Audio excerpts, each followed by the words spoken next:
Oh, yeah. I am awake and alive.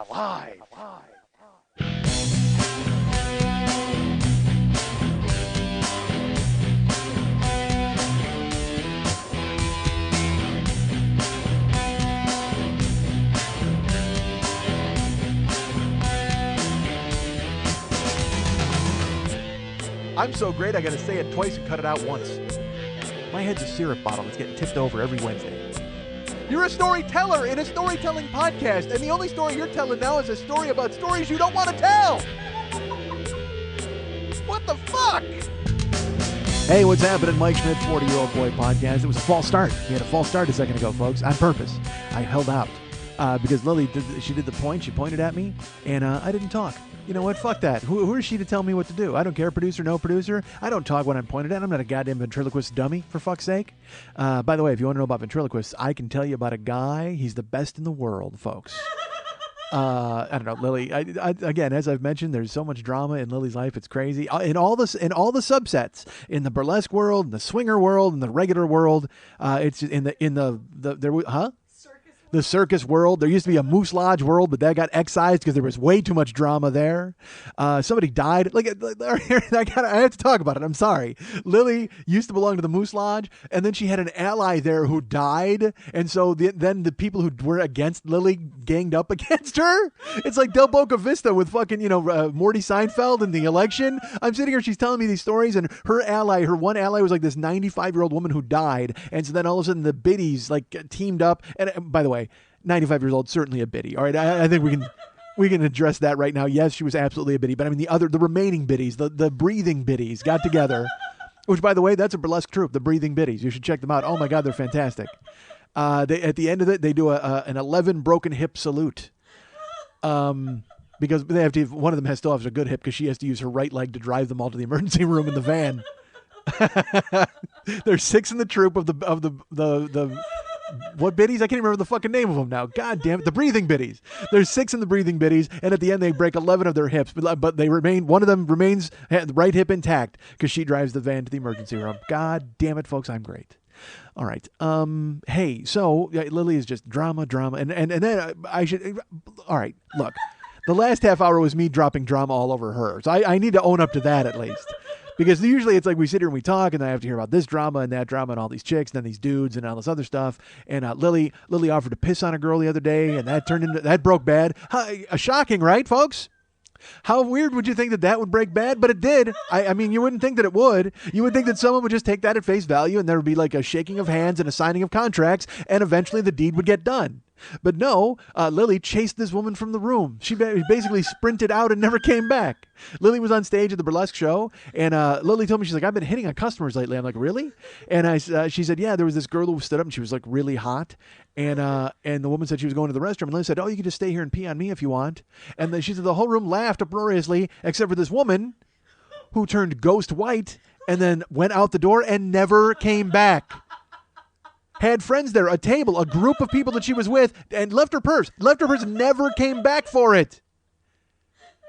Just disappeared into the ether, snuck out, tunneled out, grabbed a spoon, and fucking Charles Bronson, great escape that motherfucker. Went out and tunneled out through a rug hole. God damn it.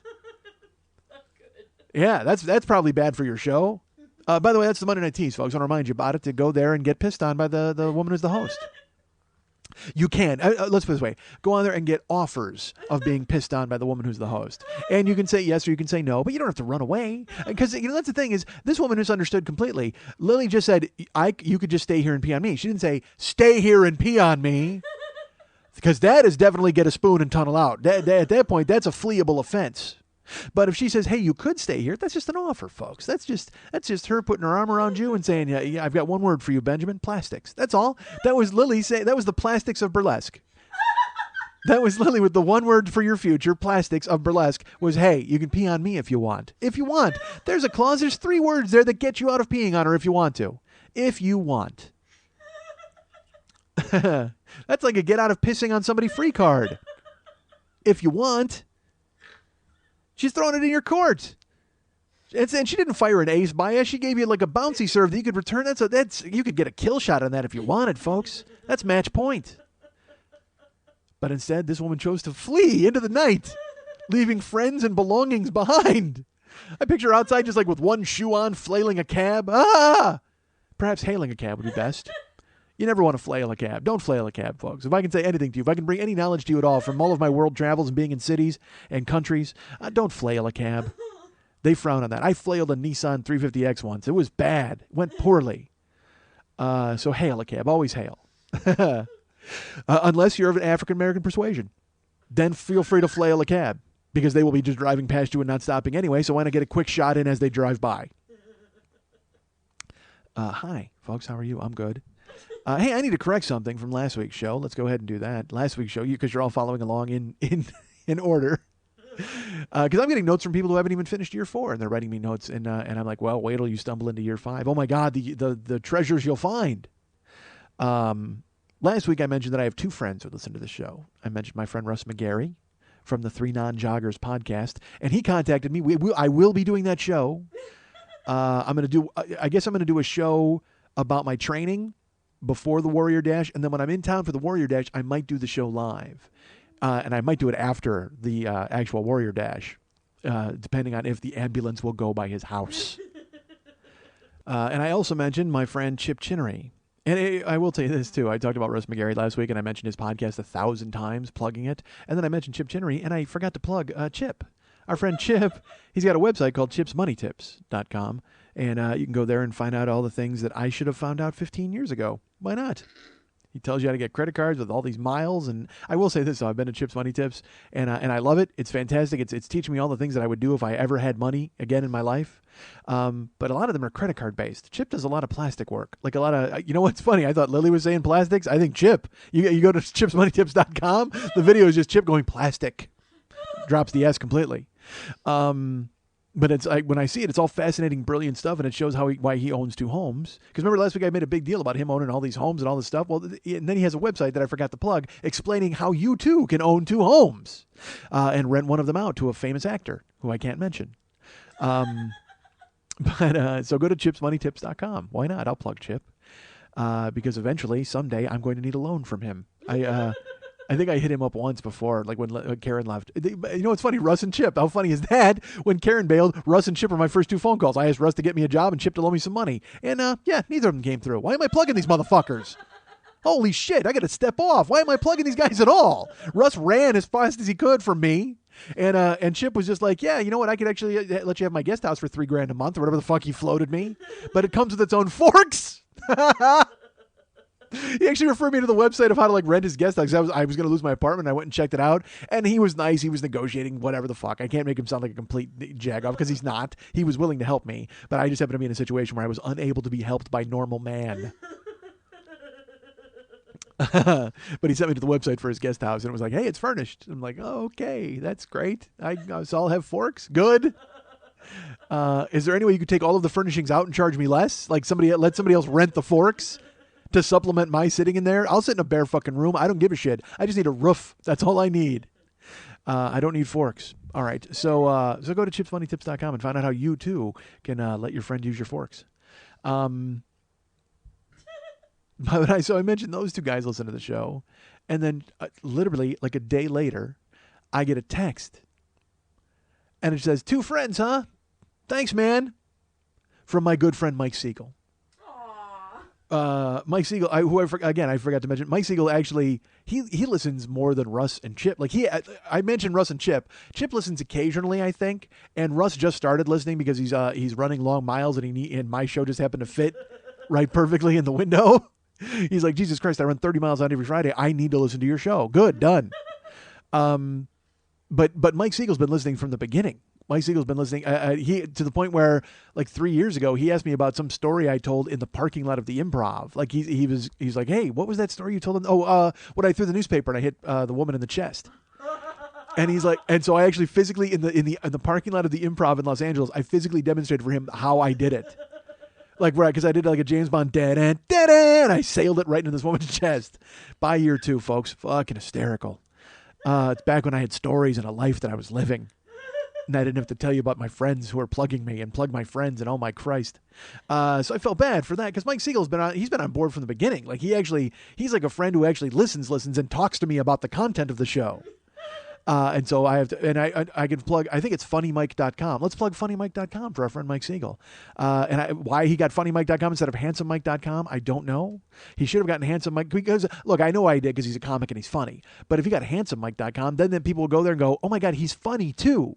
Whereas if you go to funnymike.com, you're expecting like some crazy, like, bells and horns and some bullshit. Funny Mike, who's at funnymike.com? Me. That's who you're expecting when you go there. Just some asshole who won't stop fucking talking. And then you show up and there's Mike Siegel's amazing face and you're like, oh my Christ, why isn't this handsomemike.com?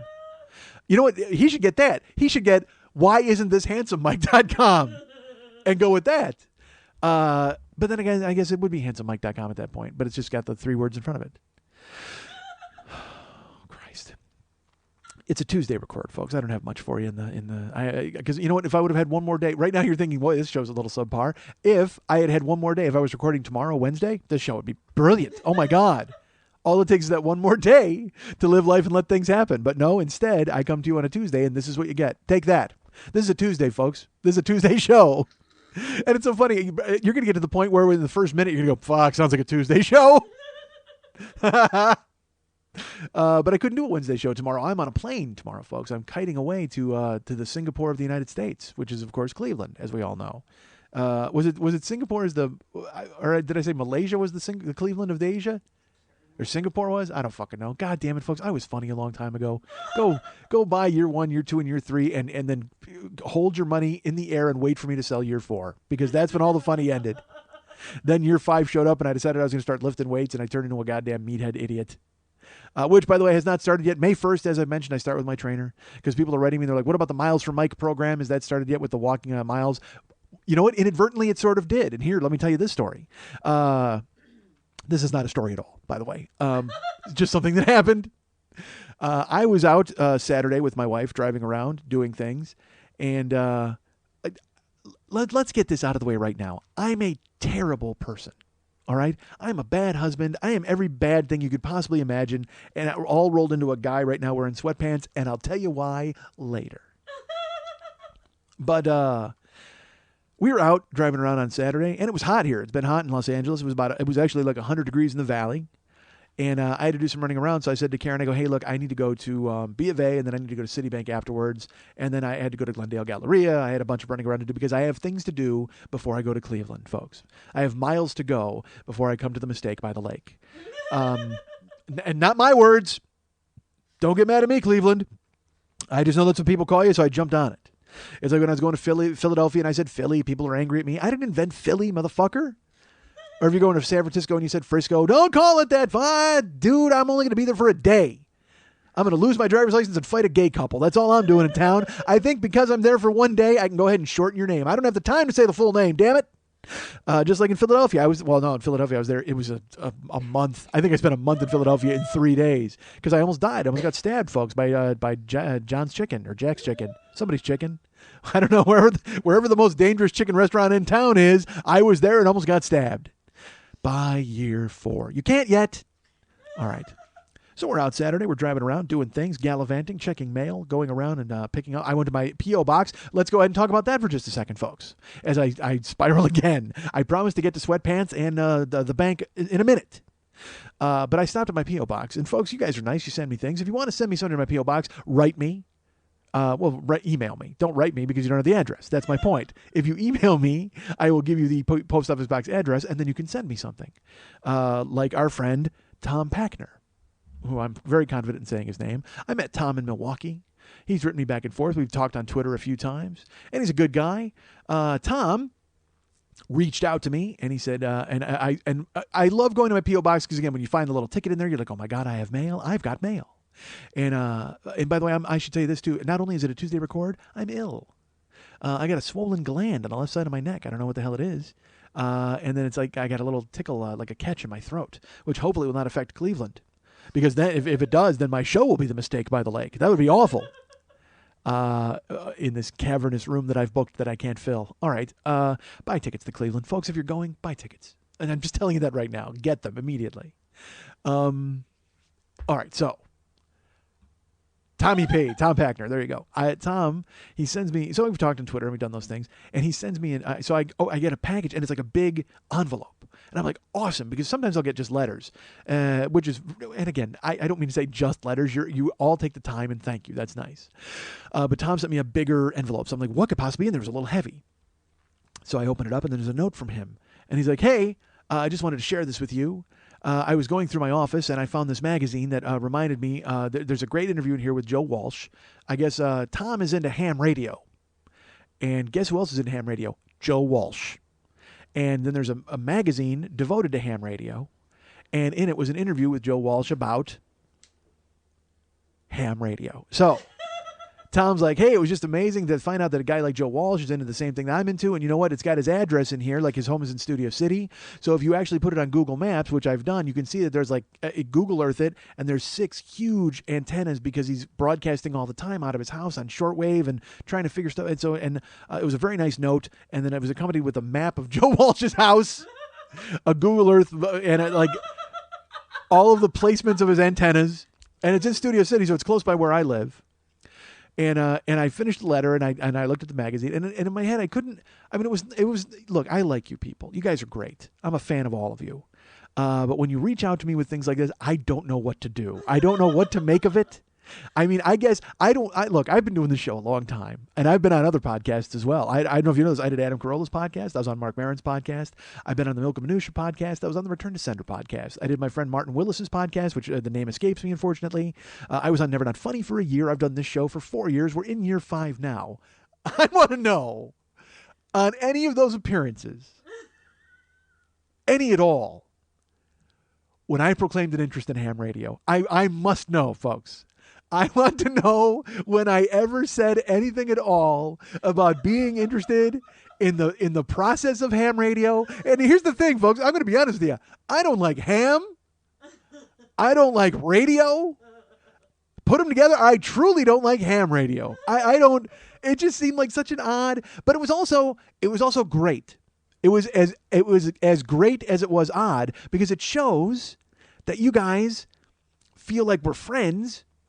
And you can reach out to me and you can share with me the things that you're interested in because you find them interesting and then you want to share them with me. And that's so cool. And it also shows that you don't fucking know me at all, motherfuckers. Ham radio. Are you kidding me? Joe Walsh? I don't even, I like what, I may have mentioned an Eagles song in passing, or I like the Eagles. I saw them live. I know I did that. And I like their songs because you hear them when we grew up with them, and I'm fascinated by them. I think I may have mentioned my fascination with the Eagles because they have been famous forever. Forever. They are so famous that they're in ham radio magazines. That's how famous the Eagles are. Joe Walsh is being interviewed for a ham radio. And my favorite part is that I have the ham radio magazine, and there's like 5 pictures of Joe Walsh standing next to transmitters and shit in his house. And the look on his face can only be defined as, I'm so famous, I'm in a ham radio magazine. Just this look of indifference, this look of bored resignation of a man who's had his photo taken for 40 years. And he looks happy and content and comfortable. And it's like, when you look at the picture, you're just like, yes, because he's so rich. He's so rich. He can have an entire home devoted to a ham radio hobby. Because that's not even a goof. In the article, they talk about how he has a home in Studio City. That's his ham radio house. And then he has his real house, like with his family somewhere. And this guy's taking pictures of the house, the ham radio house, which, by the way, if you need to know where that is, I happen to have a schematic sent to me from a guy in Milwaukee. That's what it's come to, folks. That's what the internet has brought us. A guy from Milwaukee has sent me a map of how to get to Joe Walsh's house. I felt like I was in the Manson family. Like I was getting some coded message from Tom Packner to go to Joe Walsh's house and kill him. And not only that, but to broadcast it on 19 shortwaves so it can be heard by some seamen in Alaska. What a weird thing to send me. And I mean, look, and again, thank you. I'm so glad. Send me things. I'm happy. But just please know that when I see them, I'm going to go, what the, why? And here's my favorite thing. He's cleaning out his office. Like he figures out, he sees that magazine and thinks to type. And he didn't even it wasn't like a handwritten serial killer note. He typed me a very nice note. So he actually had to put some effort into sitting down and typing it on some stationery, and of course getting the latitude and longitude of Walsh's house and printing that out. and then putting it all in an envelope and paying to mail it to me, which is great. Again, fantastic. Thank you. Please continue to do those things in the future, but also recognize that I'm going to be puzzled by most of it. I love the idea of you cleaning out your home and finding something and going, I bet Mike would like this. What? I bet my internet chum Mike would really like to have this. Because here's the best part of it. I get the magazine and I look at it, and Karen took me because it was the day we were running the errands, and she dropped me off, and I went inside, I stood in line, I got my fucking thing, I opened it up, I look at the magazine, and when I even peeked in, I just went, oh, because it's Christmas. When I get mail, it's Christmas. So I'm like, what are people sending me? It's gonna be fucking amazing. One of these days, I'm gonna get hot naked photos of somebody. It's gonna be fucking great. But this time it was photos of a resigned Joe Walsh next to a Philips FR 570 in his basement. I guess I don't know what the fuck it was, but I will tell you this at the same time. Well, all right, hold on, let me figure it out. But again, I opened it up, I looked at the magazine, and it's Joe Walsh. He's on the cover, and I'm like, all right. And then I read the nice letter. The letter explained everything, but at the same time, but here's the thing, folks. This magazine. I think it's called Ham Junior or whatever the fuck, or Amateur Jones, or Radio Waves. Who fucking knows? But it's got it's got the magazine in there, but it's got the nice typed spaced. It's it's not the work of a maniac. Tom Packner is a good guy, and he knows how to type a letter. Good for him. And he also knows how to the literally to the block hone down Joe Walsh's house and send me a Google Earth placement along with it's funny, in the letter there was some backwards written phrase, and I felt that if I said it out loud, again, there like a demon would be summoned and he would give me my tools that I needed to kill Walsh. And then I started to think, does Packner have something against Walsh from a long time ago? And then I looked, and guess what? This magazine, this is my favorite part of the entire thing. Letter, great. Map to Walsh's house, whatever. The magazine is from 2002. 10-year-old magazine? You don't have a garbage can in your house, Tom? 10-year-old magazine that you schlep up, and you type me a nice note, and then and you put it in an envelope, and you paid to mail it. You have a garbage can in your home. It would not have cost you any money to just toss it right in there. Wow. Packner. And again, a good guy, a fine guy, a wonderful guy. When I met him in Milwaukee, it was great. We got along fantastic. And he's talking about, he's been asking me where I'm going to come back to Wisconsin. He'll come to the show, although maybe he won't now. And also, I guess, because I didn't schedule the show quickly enough, he decided, I better fire off this garbage right way through the mail. I can't wait to get the Amateur Jones magazine in the hands of Mike Schmidt with this Joe Walsh interview he's been craving for 10 years. Because I know for 10 years, Mike has been hoping and praying that someday podcasting would be invented, and he could reach out across the miles to me, and I could give him this magazine. Ham Jr., featuring Joe Walsh looking bored on the cover. And here's I will tell you this is God's truth. I work a shitty job. You know that, right? I work at a terrible, terrible job overnight, Graveyardville. I read that magazine cover to fucking cover. Because as much as I think it was ridiculous for him to send it to me, as much as I think Tom Packner should have picked up that magazine and burned it or ripped it in half, thrown it in the garbage, done whatever the fuck, certainly not paid postage to send it fucking 3,000 miles to me. As strongly as I feel about all that, I also am fascinated by that nonsense. To see this sub-world of people that I would never even fucking think to be able to discuss things. And my stepdad Dan, who I've mentioned before, he's one of these guys. He had a room in the basement that was locked all the time, which is, whatever the fuck. We're not going in there. We're your stepkids now for 10 years. Unlock your basement room. But he was another guy. He had transmitters and bullshit, all that stuff, and he was a ham radio guy. He was one of those dudes. And in reading the magazine, I escaped into it a little bit with all the numbers and I read Walsh's thing, but I couldn't. Nothing hooked me. It was interesting to read about. I like reading trade magazines because they're things that I will never understand. I never want to know anything about ham radio ever in my life, other than that there's a magazine out there devoted to it that's been in print since 2002. Holy shit. And probably before that, right? I mean, it didn't get invented in 2002. Ham radio was first. Wasn't ham radio... Well, ham came first, of course. There was ham, and then somebody went, this is delicious. Let's make a radio out of it. And then eventually they invented broadcasting. But I don't know. I'm astonished by it. So I read that magazine cover to cover. I read it the same day I read the magazine Japan Up, which is a trade magazine about sushi. And it's so funny. I'm reading that. And they're trying to get people to invest in sushi restaurants. There's a dude on there. He wanted $800,000 to open a sushi restaurant in Southern California. And part of me was like, you know what? I got to call Chip Jennery. Or maybe I go by Joe Walsh's house.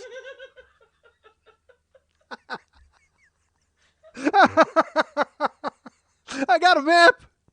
Why don't I cruise by his place and see if he's got $800,000 lying around that he hasn't spent on these fucking transmitters? Reading this article is hysterical because there also in the article there was controversy in the ham radio world because apparently they said a rock star, and it was in quotation marks, some unknown rock star was buying all of the equipment on eBay for exorbitant prices and pricing out the amateur ham guy. And I'm like, dude, fuck. Joe Walsh has fuck you money. If he wants to spend that fuck you money in the world of amateur radio, then guess what? You're fucked. You're fucked. That's the whole thing is you got to find a hobby that a rich guy's not into. If you're into some hobby that a rich guy, like if you like painting and all of a sudden like some rich dude is like, oh fuck, I decided I want to buy all the paint in the world, you're finished.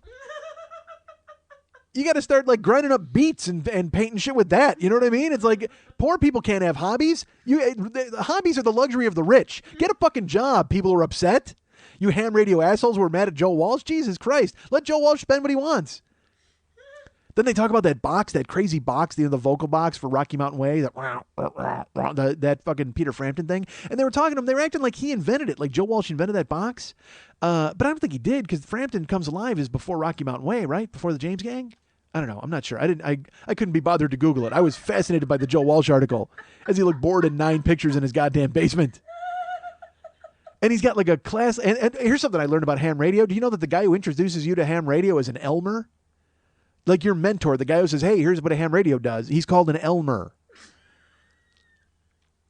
What the fuck is wrong with you people and your ham radio? And the thing is, Tom, all right, look, Tom, you're a good guy. Tom's into ham radio, which explains why he had the magazine laying around his office, I guess. He's either into ham radio or he's into Joe Walsh. I can't figure out which one it is.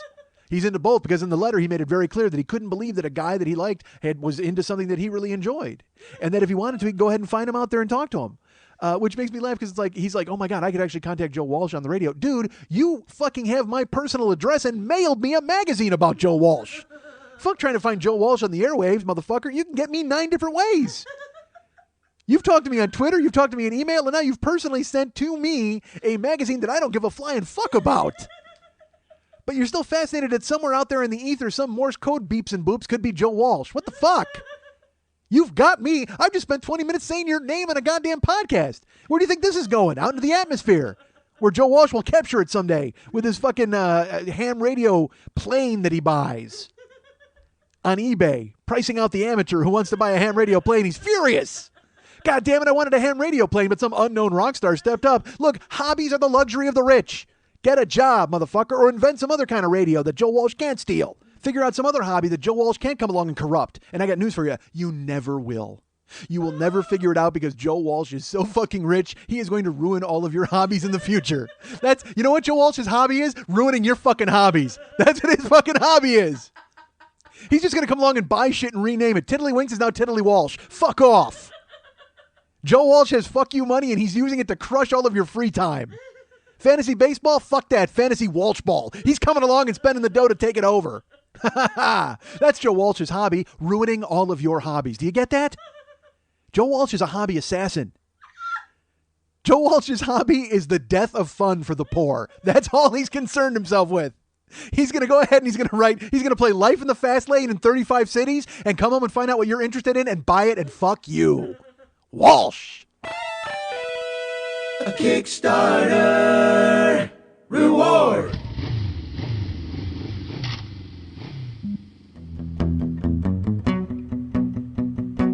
You got one? Alfonso Gil. He gave me all of his money. Alfonso Gil. He done me wrong. In Hollywood, he rides a bus all over town. Alfonso Gil, the 40-year-old boy is his favorite clown. Oh, Gil, Alfonso Gil, I let you. How do you do that? I can't do that voice that too long. Jesus. I was talking about something else. I know I was. I talked about our friend Joe Walsh there. I got spiraled off. But the bottom line, of course, is thank you, Tom, for the magazine. I appreciated it. I did read it. I read the whole thing. I read about the 3 kids who were voted they were like young amateur ham radio youngsters of the year or whatever the fuck. Yamateurs. Was that what they were called? Young amateurs. Yamateurs. No, they weren't. I'm making that up. It was, and this poor kid, I felt so bad, but I shouldn't feel bad for him because now it's 10 years later. He's making $1,000 an hour, I'm sure, somewhere being a radio dude.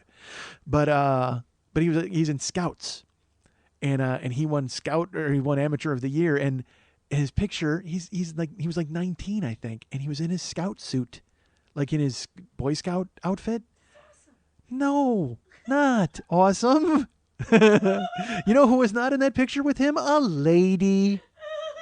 There were no girls. But he wanted to start an amateur ham thing, and supposedly he was presenting it at some convention, and some kids came up and they're like, hey, this looks neat. And he got him involved, and then he wrote to some guy, and then they started a scouting chapter. I mean, the things that real go-getters do that I laugh at. Because, I mean, literally, he's front of the bus. That's who that guy is. He's front of the classroom with his hand in the air, and I'm in the back making fun of him and throwing paper at him. And then 10 years later, I'm here making fun of him again, and he's making $1,000 an hour. This scoutmaster in his scout suit. But then it was like there were 3 kids. And they named them, and there were only 2 pictures. One of them didn't have a picture. But then the other kid, and I felt bad for him. Again, he's holding a microphone. He's like, ha ha, and he had like a little smiley face, and he had bad skin. I won't say his name, but he came in 3rd in the winner of Amateur of the Year. But then of course when I'm reading it, it's like, again, it just reads like this terrible things that I would be so sad about. But they're all happy. They're so happy. Like, of course he found radio because he's had spina bifida since he was 3, and he lost the use of his legs, but now he's able to talk to people in Russia with beeps and boops. I mean, it's just, because he can't talk to real people because his legs don't work. I'm reading it, I'm crying, like I'm tearing up reading the magazine. Tom, why did you do this to me? You've ruined my life. Joe Walsh is bored with the hobby. These other kids, they use it to fucking find a life. These poor kids are reaching out from scouting and spina bifida. The horrors of scouting and spina bifida. They have to try to claw out of the grave of scouting via the amateur radio hour. This kid's been relegated to a chair for the rest of his life. The only thing he can do is talk to far-flung distances with beeps and noises via the amateur radio hour. And he can do it. That's what he brings to the table. And I was crying. Tom, why did you send me this magazine? You've ruined everything. And then I started to extrapolate. Because then I think to myself, well, wait, this is 2002. This poor kid still, 10 years later, can't use his legs. Is he just trapped in the same basement, talking to the same people via the beeps and the boops? Holy shit, please tell me he met a lady somewhere, anywhere. And it's not all about pussy, but it is. God damn it. Just the grave of scouting and spina bifida, and they're in it, just down staring up at the light, trying to get out. And amateur radio is their bulldozer that they use to stick into the sides and climb out. That's their ladder. That's their boost up, their hand up out of the grave is fucking radio, ham radio, amateur radio. Oh my God. I actually teared up reading the magazine about those kids. I'm like, oh, because again, I'm sitting in a graveyard job at 44. Failure. This kid with no legs has a better future than I do from 2002, and I'm thinking, oh, what's he doing now? You know what he's probably doing? He's still talking. He's on the radio waves right now. He's talking to anybody on the earth. He's talking to Joe Walsh. Spina Bifida is talking to Joe Walsh. Holy shit. And he was 13 in this book. He's 23 now. He's a strapping young man. Well, half of him is. And he's talking to fucking Walsh via the radio waves as they're talking and their Elmers beam on proudly. Oh, and there's nothing worse than a kid with spina bifida with a beaming Elmer over his shoulder, talking to Joe Walsh long distance with beeps and boops. Oh, man. And I sit in an office and take it all in via the magazine from 10 years ago. Thanks, Tom, for sending me your past. Oh. And again, I'm sure it's great. You guys love it. Scout loves it. Spina bifida loves it. Walsh loves it. You love it, Tommy. My stepdad loves it. You're all together talking. You're having an online poker game, and I'm sitting in my fucking job. Damn it. What's with you people reaching out to me and then biting the hand that entertains you? Why do you do that? I had a person. I'm not gonna say this person's name, but I've been talking with a lot of you recently, folks, via the emails and such. And someone contacted me. And they're like, you know what? I'm up all night. If you're bored, I'm bored. Why don't you write me and we can chat like on AIM or something? Why don't you get a ham radio and talk to me overnight? That's what I should have proposed. Let's do that. I'll send Morse code. But instead, I wrote this person. I'm like, look, I have no internet at that shit gig. I have none. So I can't aim you or Skype you or whatever the fuck you want to do. I can text you. You want to talk via text? Let's do that. And then this person's like, yeah, okay, cool. Here's my phone number. Great. So like a week goes by and I'm sitting at the gig. It's like 2 a.m. and this person said, I'm up late. And they're in a different time zone. So I'm like, well, all right, what the fuck? I'll reach out. So I sent them a text, and I actually said, look, I don't know how late is late, because it was 2 a.m. by me, which made it 4 a.m. by them. So I'm like, I don't know how late is late, but if you're around, I'm around. Nothing. Heard nothing. I'm like, well, obviously I have a different idea of what late is, which is fine. So then on Facebook, this person writes me, and they're like, hey,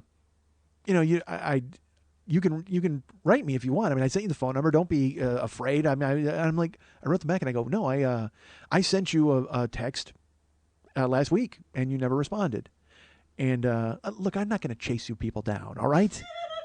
If you want to talk, you want to say something, maybe I'll call you. Maybe I won't. Maybe I'll text you. Maybe I won't. Who the fuck knows? But that's the point, is you need to be alert. Because I'm like I'm Halley's podcaster. I'm going to go by once every 7 years, and you're going to miss me, and you're going to be pissed. Ask our friend Liana in Western New York, who I called, and I left a voicemail, and she called me like 5 minutes later. Nope, too late, missed it. Window closed. She left me a voicemail because at that point my phone was off, so I didn't get to talk to her. I talked about that on here. By year 3. So I told this person on Facebook, I'm like, hey, I did. I sent you a text last week, and you never responded. And they were like, no, there's no way. I mean, I would have responded immediately. I assure you that I absolutely would have responded if I would have gotten your text. Are you sure you have my number correct? And now this is on Facebook, and I'm at the gig. It's late. It's like a week later. And this person, and they're like, are you sure you had the right number? And and then they reiterated their number, and I wrote them back. I'm like, yeah, I'm pretty sure I used the right number. I don't know. And then she wrote me a text and she said, hey, you do know you have to put a 1 in front of like the area code and then the number, right? When you're dialing out when you're sending the text. And at that point, it sounds like she thinks I don't know how to use a phone. So I let that slide. I didn't say anything. I wanted to jump on it, but I let it go. And then she wrote again, like she wrote like 5 emails in a row on Facebook. And I was checking on my phone to see them because I have the Facebook app, folks. I'm very fancy. So I saw that and I just turned it off. Like I was like, don't answer that right away in anger and rage. Don't do that. Or even to be silly. Like it's just, so I put it down. So about 15 minutes later, I turned on my phone. She had written me like 4 more times. And she's like, you don't have to put the 1 before the phone. And she's like, no, I don't know what the problem is. I mean, I'm telling you, if you would have sent me his text, it would have been fine. And then the next one was, my bad. I'm being told that my cell phone is not working right now because she talked to her husband or whatever, the guy she lives with, and he had explained he was in negotiations with the cell company, whatever the fuck, I don't know. The bottom line is her phone didn't work, and so she wrote me. She goes, "It's my bad." And so all I wrote her back was, I quoted the you have to put a 1 in front of that. I said, so we're getting away from the fact that you think I don't know how to use a telephone now? Beautiful. And I wrote my name at the end. And she writes me back. She's like, I didn't really think that. I was just trying to figure out. And she's like, explaining herself and being very nice. But I'm just a cock, of course. And so she's like, you know what? I'm trying to get it straightened out once it's straight. Just send me a text. And I have not written back. I will. But I mean, I don't know how much longer it takes for them to be in mediation with the cell phone companies. Like she was, because whatever her husband or the guy she lives with, whatever he's doing, it's apparently it's very important. I could not get involved. Although I can tell you now that I'm going to get an email and she is not going to want me to text after this. After me bringing it up. But it was so great that she wrote me like 9 times, like, you know how to use a phone, right, stupid? Oh, I'm sorry, my phone doesn't work. Oh, so we're getting away from the fact that I don't know how to dial a phone, right? Is with you people? God damn! I mean, look, I'm stupid on TV. All right, I play. It's like I'm not a doctor, but I play one on TV. I'm not stupid. I just play one on the internet. All right, I play dumb here, but I do know how to dial phones. I know how to handle that kind of stuff. I might be an incompetent fuck who can't get out of his own way half the time, but basic human functions, I've got those down. breathing, walking, texting. I can do those. Trust me, I'm very good at those. Anything rudimentary, I've solved. I might not have invented the fucking wheel, but I know what to do when I see one. What the fuck, man? I don't get it. So, I'll get to that in a second, all right? Because I need to be careful, like, because I'm sarcastic and I say things, and then people think I'm serious. Like, and our friend David Kemp, nice guy, he can't wait for me to come to Indianapolis. He's so excited. I think he may have started the page. I'm not sure, but it doesn't matter if he started it. Every week, whenever I would repost the link, he would jump right in. Can't wait. So excited. When's it happening? I'm like, let me know. And he, he wants to go eat and he wants to hang out. And I said, I don't know how many days I'm in Indy yet, but whatever. He's so cool. So he writes me this week and he's like, hey, because the show in Indianapolis is July 27th. And he goes, July 28th, Van Halen is in Cleveland. That's a 5-hour drive the next night. Just wanted to give you a heads up. So I wrote him back, and I said, you know what? Your offer of buying us Van Halen tickets and driving me to and from the show is gratefully accepted. That's awesome. Thanks, man. Thanks for listening. I appreciate it, Mike Schmidt. So he writes me back, and he writes, seriously? That's awesome! David! And I haven't written him back yet. But he's not really going to buy Van Halen tickets and drive me to and from Cleveland, like, and hang out with me the whole time. Because, again, that sounds great, sort of. That sounds half great. It sounds great that I get to go to see Van Halen in Cleveland. Now, all the rest of it, the being in a car with David Kemp for 10 hours part? No offense, David. You're a great guy, and you're really excited to have me come to Indianapolis, but we don't know fuck all about one another. Well, actually, you know everything there is to know about me. All I know is you sort of like me. Which is good enough, usually, for me to hang out. But 10 hours back and forth in a car, and then the show itself? I don't know if he's serious or not. I mean, because he just was like, seriously? That's awesome, David. And then he shuttled off to StubHub to buy tickets immediately for me and him to pal around and head to Cleveland. I don't know what kind of car he drives. I don't want to sit in some shit box car from Indy to Cleveland. And I love that. That's my comfort level is my main concern, by the way. I love that, too. I can't be sitting in some shitbox car for 10 hours. What about the small talk you're going to have with David Kemp in the car? As he Chris Farley's his way through 10 hours of a car trip with you. Remember that time you talked about taking a shower in that guy's house? That was great. That was awesome. Oh, kill me. Could you pull over to a convenience store so I could, I don't know, tunnel out with a spoon as you offered to pee on me in your shitbox car all the way to Cleveland? He might have meant it, he might not have meant it. But is the seeing Van Halen in Cleveland part enough to deal with the 10 hours with David Kemp part? I have no idea. And what's funny is, David Kemp is like, do I want to spend 10 hours with Mike Schmidt in a car? Of course he doesn't.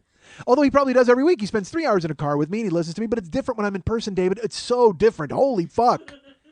I mean, I'm great and I'm awesome and I'm funny and all that. Seth and Brandy, they enjoyed being with me for 3 days, but 10 hours back and forth in a car? I don't know, man. That seems rough. That seems rough, doesn't it? Even with the end goal of Van Halen. Maybe 5 hours. Maybe you drive me 5 hours to see Van Halen and then I fly home to L.A. from Cleveland. Maybe I do that. Maybe... So then you're just a chauffeur instead of a pal. I could deal with that. Then it's like I hired you to take me from Indy to Cleveland and buy me tickets to Van Halen. I love this plan. This plan's taking shape. Better idea. Hold on. Get this. I do the show in Indianapolis. You buy the Van Halen tickets. I fly in the morning from Indianapolis to Cleveland. You pick me up at the airport. Take me to the stadium. We see the show. You take me back to the airport. I fly to Los Angeles from Cleveland. That way, I only see you for fucking 2 hours tops. Perfect. I love it, David. I love your plan. This is a good plan. It's coming together. See, you come up with a plan and it's great, and I modify it. I make it better for all of us. And by all of us, I mean me. 10 hours in a car with David Kemp. Holy shit. I got news for you. Your steering wheel doesn't want to be in a car for 10 hours with David Kemp. You're lucky your passenger seat hasn't just leaped out on the freeway once. I say that very confidently, knowing nothing at all about you. You guys reaching out, that's great, but I mean, holy, it just seems odd. Because then I say yes, sarcastically, and then you say great. Don't say great, you're supposed to laugh it off with me, Jesus. Here's a guy named TJ. Listen to the show. Good guy. Nice guy. TJ wants to buy a shirt. Good for you, TJ. Donates to the show. I mail him a t-shirt. And he writes me a note. And in the note, he says, shirt came, thanks. It's amazing. Appreciate it. I actually was going to frame it and put it up in my bedroom. But my wife put the kibosh on that immediately. But thanks. It's a great shirt. It looks great. The colors are good. Appreciate it, TJ. So I wrote it back. And I said, can't believe your wife would pull something like that. If you'd like, I'm happy to call her and convince her that you can go ahead and hang up the shirt on the wall in the bedroom. It only seems fair, whatever I wrote. Thanks for listening, Mike Schmidt. TJ writes me back. That's an awesome idea. Here's my phone number. It includes it. What the fuck is wrong with you people? You know I'm kidding, right? I'm joking all the time on this show. In my emails, wouldn't it kind of... I'm not offering to call and be your goddamn bedroom lawyer, all right? I don't know. His wife hates me, obviously. She's just like, no, you're not hanging up that idiot's shirt in this bedroom. So you know what she wants less than fucking my shirt on the wall? A phone call from me convincing her it's a good idea. She doesn't want to listen to the show. She doesn't want to hear from me. She doesn't want to see a piece of cloth with my name on it. She doesn't like cartoon me. What do you think she wants to do with real me calling her on the goddamn phone? TJ, use your fucking head. But the reason I don't think they're kidding is he just right away, that's awesome, phone number. Like not, haha, we're all having fun here because we're pals, internet chums. No, here's the phone number, call her immediately. What the fuck?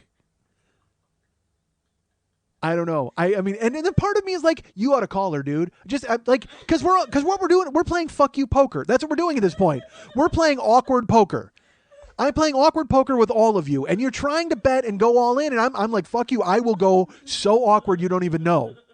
But then you keep trying to up it. You keep bidding into me, and I'm pot committed on all your awkwardness. So eventually at 3 a.m, your fucking phone's gonna ring, and you go, what the fuck? Who's that? Is someone who died in a car accident? Hey, TJ, it's Mike Schmidt. Is your wife there? Let's have a talk about those barren walls in that bedroom of yours. You don't want that. Don't you understand I will do things like that? Stop giving me your phone numbers. Stop acting like you're interested in having me contact you in any way because you're not. Case in point. Hey, text me anytime you want. I sent you a text last week. My phone's not working. But first I'll make you feel stupid for not knowing how to use a phone. Because I guarantee that she got those texts.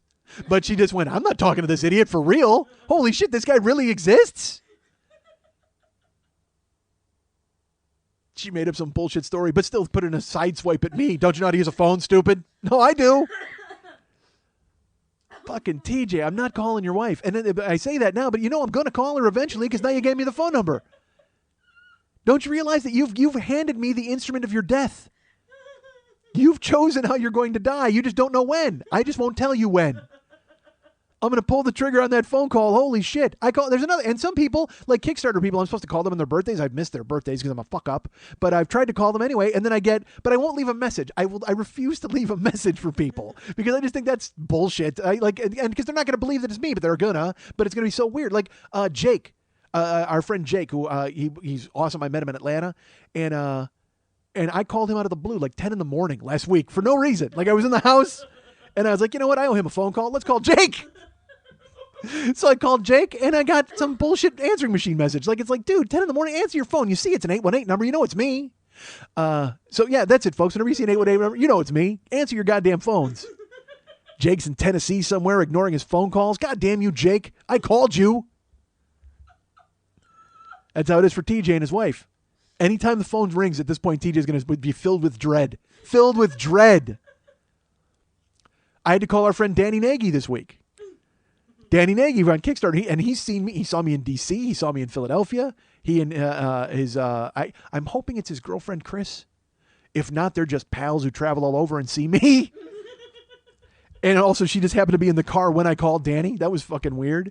Because I'm like, hey, how's Chris? I hope she's good. Hold on. Hands her the phone. She made me laugh. She put a picture on my Facebook wall of of her making a face from my one-man show from a story. I tell a story about this kid. There was a kid at my, he wanted to play t-ball all the time in my neighborhood. And he would always go, t-ball, you play t-ball with me. And I make a face. And Chris put that on my wall. She like, and it just says, t-ball, will you play t-ball with me? And it's her stupid face. I laughed and laughed uproariously. And then I called them. Because that's what I do. Oh, TJ, don't give me your phone number. Because you know what I'm going to do? I'm going to call your wife and go, hey, hi, this is Mike Schmidt. I sold your husband a shirt, and now he wants to frame it and put it on the bedroom wall. She's going to go, yeah? And I'm going to go, that is an awful idea. Pretend that I'm trying to convince you, but please know that I agree with you. You do not want my shirt on your wall. Just nod. Say this. Just say, okay, good. Now that's because now he thinks that I'm trying to convince you. Now, right now, say that you still don't think it's a good idea. I still don't think it's a good idea. I don't either. Thank you for playing along. It's a terrible idea. Don't let TJ hang my fucking shirt on your bedroom wall. That's awful and creepy and weird, right? Yes, it is. Exactly, it is. Thank you for your time. Give the phone back to TJ. TJ, I did everything I could, man. Just not going to work out.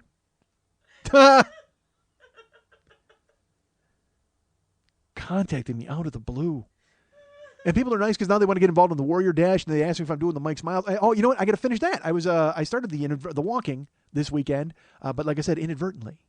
My wife and I were driving around. We went to the P.O. Box, and I picked up a very impressive magazine. And then I went to a couple of banks. So my wife, look, I'm a terrible guy, all right? My wife is driving, and I go, all right, I'm just going to run into Citibank, and I got to make a deposit. I'll be right out. And she saw a yard sale. And she always sees yard sales. And I don't know why she would ever go to a yard sale because, again, as I've mentioned, folks, we have no money at all. We don't have money for new stuff, which means I certainly don't want to be turning my money into fucking bullshit junk that's been sitting in the sun all fucking day. What are you going to find over there? ColecoVision cartridges? No thanks.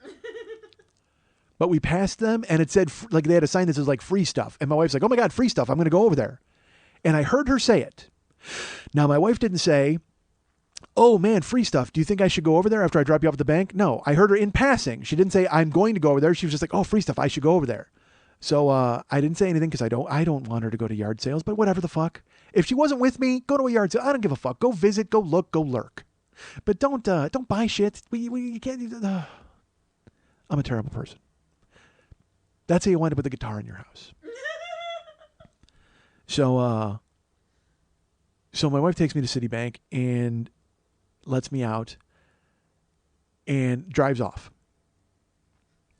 And so I go into Citibank and I there's no line. It was Saturday close to closing time, no line at all. I went right up to the window, dealt with one of my favorite tellers, deposited my stuff, walked out. Karen wasn't there. And in my head, I knew she'd gone to the yard sale. But I was pissed that she went to the yard sale and pissed that she just left me behind. Like I felt like an afterthought. I was abandoned. And don't abandon me at the fucking bank. Don't abandon me anywhere, okay? If you're driving, then you've got to be there when I say, okay? David Kemp wouldn't leave me at the goddamn bank. 10 hours in a car with David Kemp, he would make any stop I wanted. He would drive me wherever I wanted to go. My wife stops, drives off. I get out. She's not there. I waited. I want to say generously I waited a minute, but that's long. I looked around. She was gone. I knew she had gone to the yard sale. And I said, you know what? Fuck this. And I walked home from the bank. I just let out. And I've done this before. We've had things where I've just kind of split and walked. This is why I always have my keys in my wallet with me at all times. Because if I get to the house, I can just let myself in and I don't have to worry about that. I need to have keys to be able to get into my house whenever I walk off and leave my wife somewhere. And that's what happened at the bank. I fucking left. And I stayed to the main streets in case she wanted to hunt for me and look for me. But I walked. And the bank is 3/4 of a mile from my house. And I made good time. I got home in about 15 minutes. Something like that. Because you know why? Because I didn't want her to see me. I wanted to make sure I got home, so I was there to answer the phone when she called and said, "What are you doing there?" And that's exactly what happened. I fucking walked. It was 100 degrees, but I didn't give a fuck. And I had jeans on, and I didn't give a fuck. And I walked, and I made it, and I stayed on the main road, but she never came looking for me, which is fine. And I got home. Went in the house, phone rang, picked it up. "What are you doing there?" I walked home. Where are you? What? I was at the bank waiting for you. No, you weren't. I walked out of the bank. I waited at the bank for like 5 minutes. You weren't there, which is a lie because I think I waited 5 seconds, maybe. And she's like, no, I was there. I went over to that yard sale. And I go, oh, you didn't tell me you're going to the yard sale? She goes, I did. I said there's a yard sale. I should go over there. I said, I should go over there and, honey, wait here. I'll be back. I'm going to the yard sale are two different things. Because, again, folks, I'm a terrible, terrible man. I could have waited. I could have walked in the direction of the yard sale. That would have been fine. I would have accomplished some walking and still gotten over to her. Everything would have been great. But instead, she left the yard sale and waited. She was at the bank for 10 minutes waiting. And then she went in and said, hey, is Mike Schmidt in here? And they're like, no, he was here, but he left. And then she said she was in the car, and that's when she called me. By that time, I was home. So I got some miles underneath me, at least 3/4 of a mile in 100-degree weather. That's not bad. I was all sweaty. I felt like a little workout happened. It was good. Even if it was for all the wrong reasons, even if it was for the weirdest motivation of all time was to go ahead and punish my wife. I guess piss her off, make her sad. I don't know what the fuck I wanted to do. All I wanted to do was make sure that I walked with a puss on my face for 3/4 of a mile so I could get home and go, yeah, I just walked home. Yeah, fine, whatever. Because I'm a bad guy. So there, Mike's Miles has started. If only to make my wife sad. I tell you what, Mike's Miles is going to be a very successful program, and with every mile I go ahead and I get further away from my wife. It seems like I'm going to lose a lot of weight and put a lot of miles on my shoes. If you told me with every mile I walked my wife was sad and confused, oh my God. I might gump it and walk across this motherfucking country.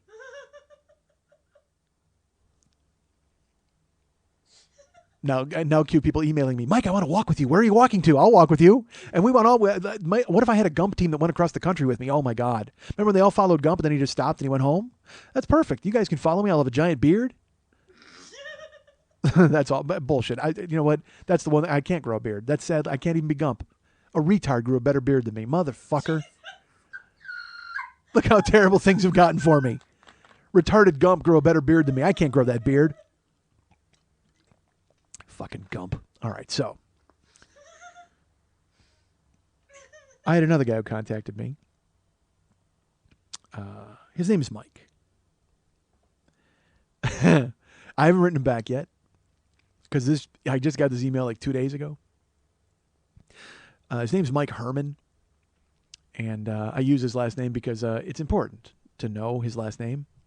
Mike Herman wrote me and said, he wrote me around Christmas when I was giving away the download sets. And he was like, hey, I just discovered your show. I would love one of the download sets. And I said, absolutely. Which one do you want? He picked year one so he could get in from the beginning. And he's like, I'd love to donate to the show. I don't think I can. And he's like, we're very much alike. I also am honest to a fault and wind up having people hate me or whatever he said, something along those lines. But whatever it was, it didn't make me sound very good. I'll tell you that. I didn't know that nobody liked me, but that's fine. Good for you, Mike. I may be twisting his words around a little bit just for comedic effect, just so you know. So Mike wrote me this week and he said, hey, I have an idea. I want to donate to the show, but I can't. And anything I want to donate, it doesn't seem like enough for me. He goes, I remember you talked on the air about a website that you had where you could be booked to come to someone's wake. And if you could, you would come to the wake and you would basically, give the eulogy and all that. There was a different pricing and things like that. He goes, well, at my job, we have new insurance. And the insurance has a new death policy. And I want you to be the beneficiary of my work-related death insurance policy. It's $10,000. And the only thing is you will have to come to my funeral and rip the shit out of me at my funeral.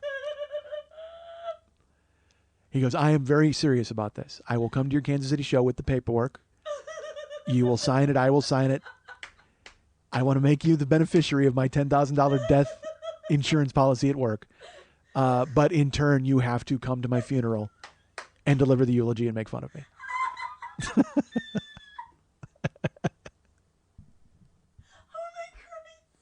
And let me tell you something. That makes Van Halen tickets and a 10-hour car ride look like a piece of shit, David Kemp. He's going to give me $1,000 for every hour I would spend in the car with you. Take that, Seth and Brandy. I don't even have to meet this fucking guy but once. I got to show up and exchange 2 signatures, and I get 10 grand when he dies. And granted, I don't know what his job is. He might have the safest job in the world, but I'll tell you what, the second I sign that piece of paper, it becomes that much less safe.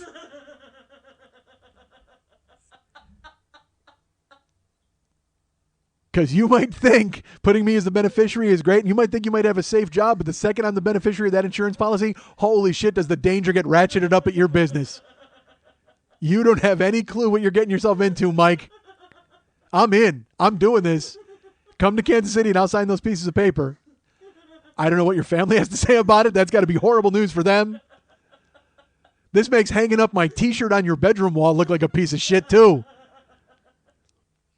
One guy's wife doesn't want my t-shirt on the bedroom wall. I can't imagine what your wife's going to think when she hears that I am the beneficiary of your death insurance policy.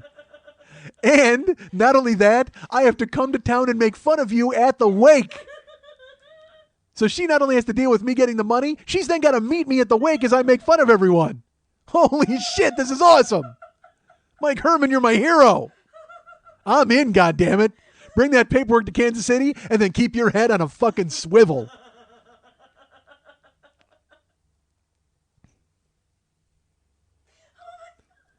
Because you think you can escape from me, right? You think you can get... I don't think so, because I got a guy in Wisconsin who will plug you into Google Earth and find your house in seconds.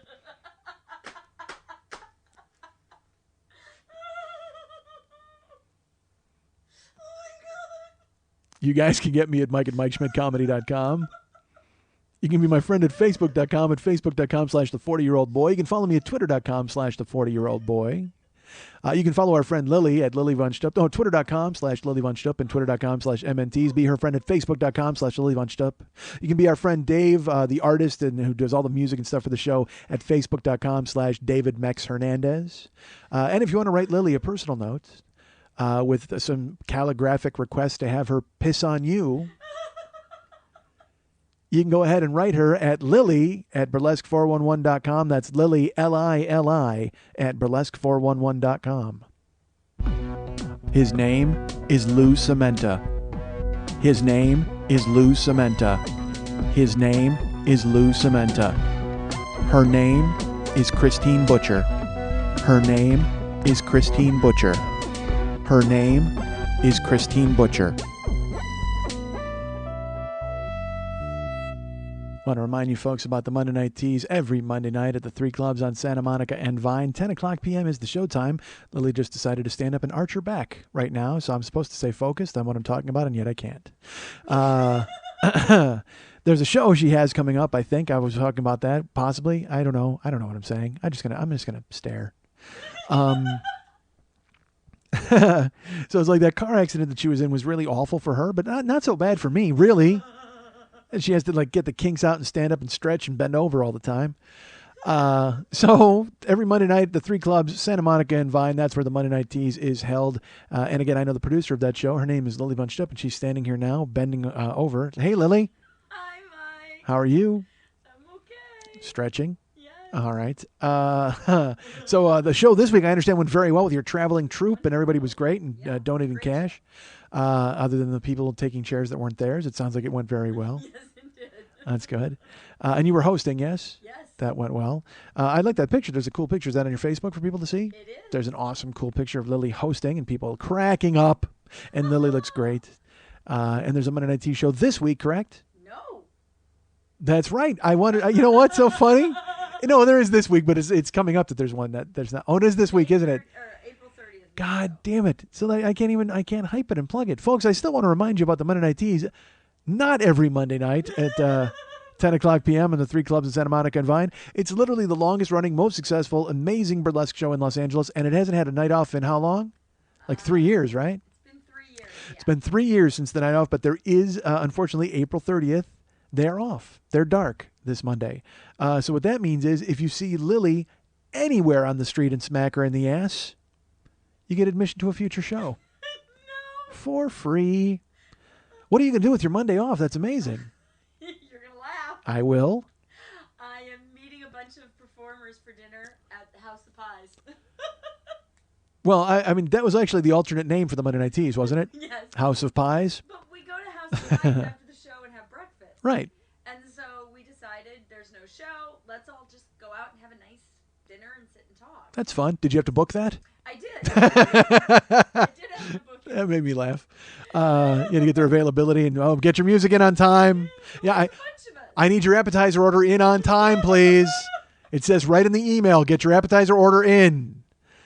Well, good. That's good news. All the people are going. So it's like the Monday Night Teas, but it's Monday Night Pies. So it's there's no. It's burlesque dancers and no stripping. See, but that's fun. Like I mean, not for anybody else It's there. a social event to get Yes, together. but I like it's when I would hang out with comics, and or if you had a thing that you did every Wednesday, and then all of a sudden it was gone, but that you still got together. Some people might frown on that. Some people might think it's cool. I think it's cool. All the people who would frown on that, turn off your radio right now. Radio. Who listens to me on a fucking radio? Turn off your ham radio. Quit trying to listen to the skies. Right now, everybody listening. You know what? I don't know how ham radio works. People from the past and the future could listen to me. Everybody in 2002, turn off your radio if you're listening to me. Go publish a magazine for fuck's sake. All right. So there is the Monday Night Teas, but people can go to, give me a website they can visit to get all their, the MondayNightTeas.com, right? MondayNightTeas.com. Go to MondayNightTeas.com and you'll see all of the upcoming events and dates and future performers and things like that. Madonna, I know, is coming up on May 14th. That's definite. And also, Doc and Stumpy's Taco Fiesta is coming up very soon. Yes, it is. So Lily's very excited for that. And there'll be a taco truck and all that fun stuff. So that'll be cool. So go to MondayNightTeas.com for all the information, or write Lily a personal note at lily@burlesque411.com, as I've mentioned earlier, and she'll tell you all there is to know about pie. Guys, remember, you can go to MikeSchmidtComedy.com and do all sorts of cool stuff there. We haven't started the new stuff yet. It's still in place as we're digging out from under the Kickstarter. Everybody should have gotten their Kickstarter screensaver right now. Well, no, only there's certain tiers. Fuck. Stop listening to me. I don't want to talk ever again. But I can tell you that some of the framed prints went out. Some of the framed prints did go out. Lily and I were signing them last week and framing them, and so those have gone out. Just a few, just a handful. If you have original artwork coming, you don't have a print just yet. Whatever. We're still. But trust me, everybody who donated will get their reward. I have to give you all your rewards, because how else can I start another Kickstarter page if I haven't given you these rewards? And that's coming, folks. Pay to send me to Mike Herman's wake. Or maybe I start a Kickstarter page for to kill Mike Herman. Yeah, I got to stop saying stuff like that. All right, so we should probably edit out "kill Mike Herman," right? Shouldn't we edit that out of the show? Jesus Christ. It's like Gotcha. You ever see the movie Gotcha with Anthony Edwards and who was it? Linda Fiorentino? I don't know, some skinny Russian chick. She played like a Ninotchka named chick or something, and it was fun because what they were doing is they were running around with dart guns shooting one another, but then he got caught in international espionage. Maybe this is what Mark Herman was planning. He was just planning some fun and frolic, but now all of a sudden he finds himself the target of international assassins. You have no idea the lengths I will go to for $10,000, Mike. So go to MikeSchmidtComedy.com, and if you go to the Joe Business page, there's links to Zazzle, the Zazzle store, which will be changing soon, but right now, no.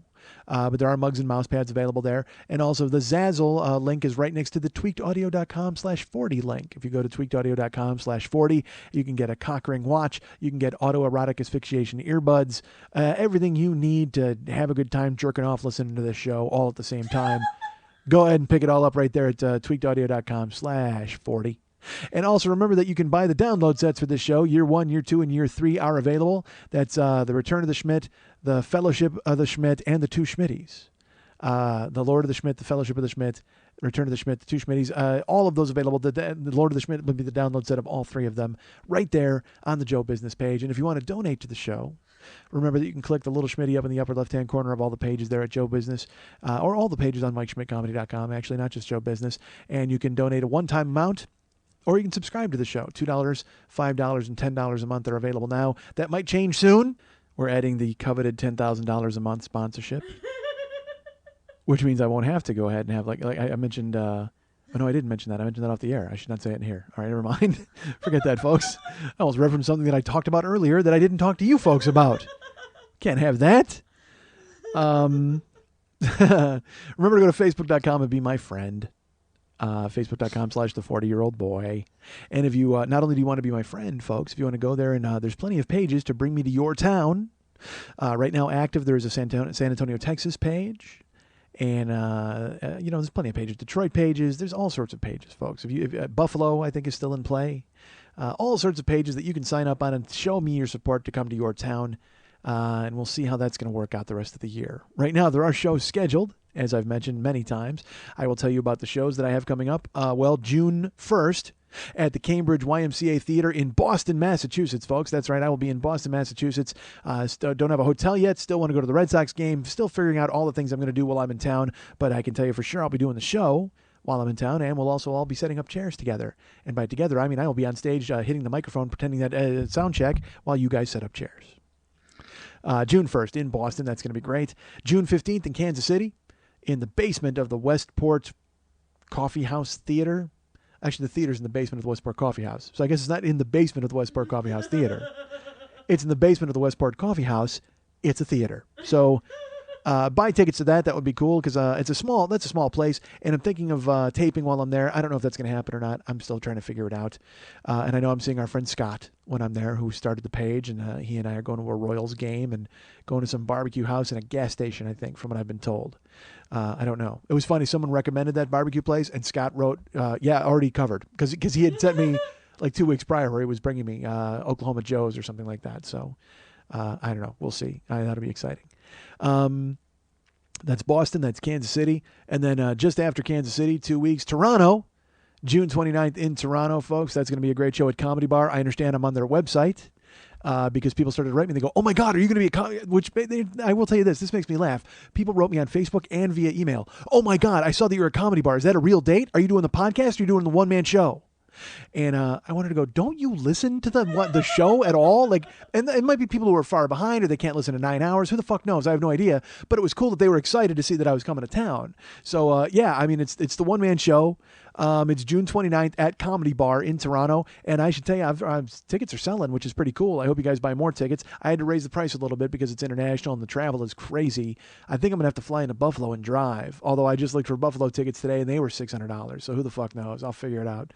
But I should tell you this. My birth certificate came in the mail today. So I can go get my passport next week. I hope. I'll let you guys know if I was able to get it. If I don't get the passport, I'm going to be smuggled in the back of a fucking truck. Or maybe I'll just wear like a full hockey uniform and skate over the border. I don't know. Figure something out just to try to avoid detection. I'll be the ass end of a moose costume. Who wants to be the front end of a moose costume? You know who? Mike Herman. So we actually, that's not a bad idea. I get Herman to be the front of the moose. I'm the ass end of the moose. We wander in and boom, headshot on that moose. Herman's done. I get 10 grand. I sprint off. Do a show at Comedy Bar. On the way back, I hit the wake. All right, so. So remember that Toronto is June 29th. Boston is June 1st. Kansas City is June 15th. And Indianapolis is July 27th. Should be a great show at the Indy Fringe Theater. I'm finding out they didn't receive my check. I sent a check to them. Did I tell you this story? I sent a check, and this woman's like, it hasn't arrived yet. I'm like, all right, well, check number blah, blah, blah went out on this date. It was definitely sent. And I sent 3 other checks that day, and all those other people got their checks. And she's like, what address did you send it to, the theater or the P.O. box? I said, I sent it to the one you gave me, which is the P.O. box. And then I had this happen in Atlanta. Remember where they said they didn't have my check? And I said, you know what, check Throat Punch Media. And she wrote me back like 3 days later. She's like, I don't have your check yet, so you should probably cancel it and send another one, which I'm not really excited about doing, but I guess I'm going to have to do it. But I've already started selling tickets for Indianapolis. I hope she doesn't freak out and cancel the show, which would seem weird because, I mean, it's 2 months down the line. I'm good for the money. Whatever the fuck, who knows? She's interesting. That's all I'll say. Indianapolis is an interesting place, but I'm scheduled now and tickets are on sale now. If you go to brownpapertickets.com, you can go ahead and get tickets for all of these shows: Boston, Toronto, Indianapolis, Kansas City. And remember, like I said, Indianapolis is July 27th at the Indy French Theater, and then the next night I'm in Cleveland seeing Van Halen. That's going to be great with David Kemp driving in the car. And I should also remind you folks, Cleveland, Ohio, Big Dog Theater, this Friday. That's Friday, April 27th. There will be walk-up tickets available. Trust me, at least 200 of them. I can tell you that. Tickets are available now. If you hear this on Thursday, Thursday is the last day you can buy online tickets. Go to brownpapertickets.com and get tickets for the Cleveland show. If you're going to walk up and buy tickets, that's great too. I don't care. Come on out to the show. We're going to have a good time. I'm going to be in Cleveland this week. And I've already been claimed for things, and that's good. I'm going to an Indians game and all that stuff. So it should be fun. Looking forward to telling you guys about it next week. Looking forward to meeting you. Anybody who wants to come on out to the show this weekend in Cleveland at the Big Dog Theater. I'm bringing all the Kickstarter t-shirts, and there are people who've bought other t-shirts. I just got them. They're cool looking. So I'm excited. So this weekend, I'll be in Cleveland, 4/27. That is Friday evening at the Big Dog Theater. 8 o'clock is the show. Tickets are available at Brown Paper Tickets online for just one more day if you're hearing this on Thursday. Otherwise, you can walk up and buy tickets on Friday, not a problem. And then afterwards, there's a meet and greet, and we'll say hello, and I'll give everybody their shirts. And then afterwards, who knows what we'll do? I have no idea. But it's going to be fun to be in Cleveland, and I'm excited, so come check me out. And yes, Cleveland, I did get a haircut. I know you were very worried about that.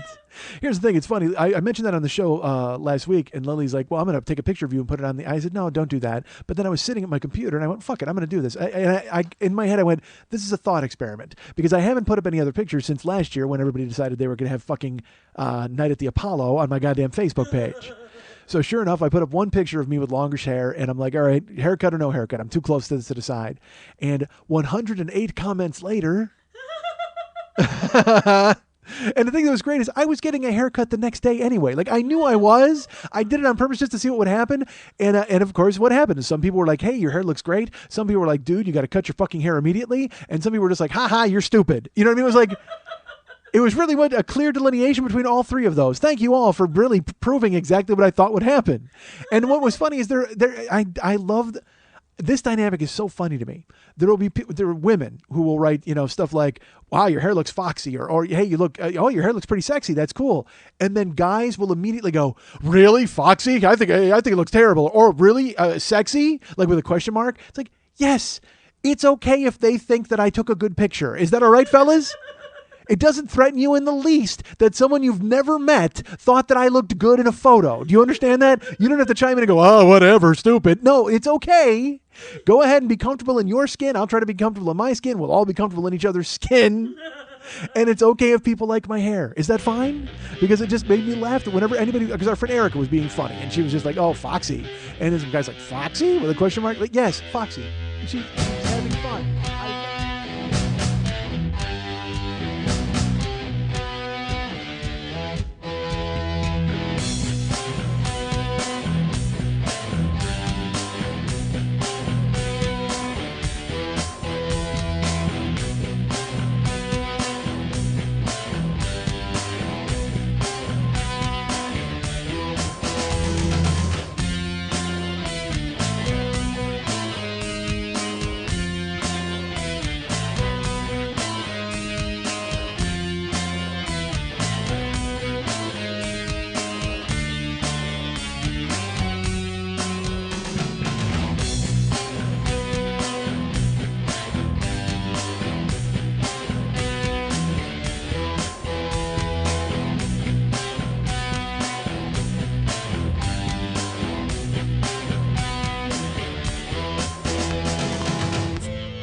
Because I have a tone.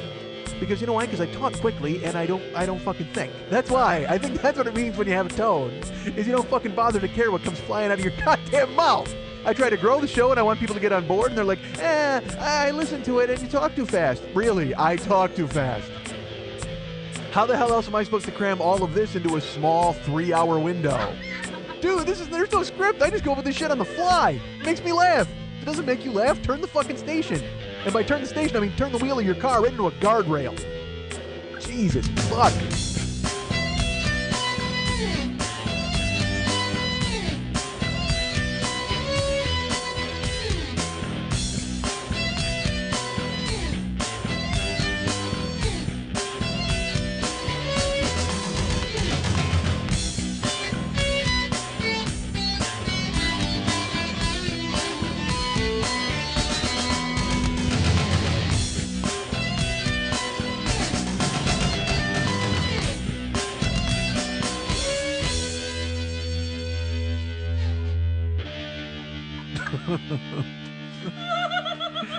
Hey, where are you going, boy?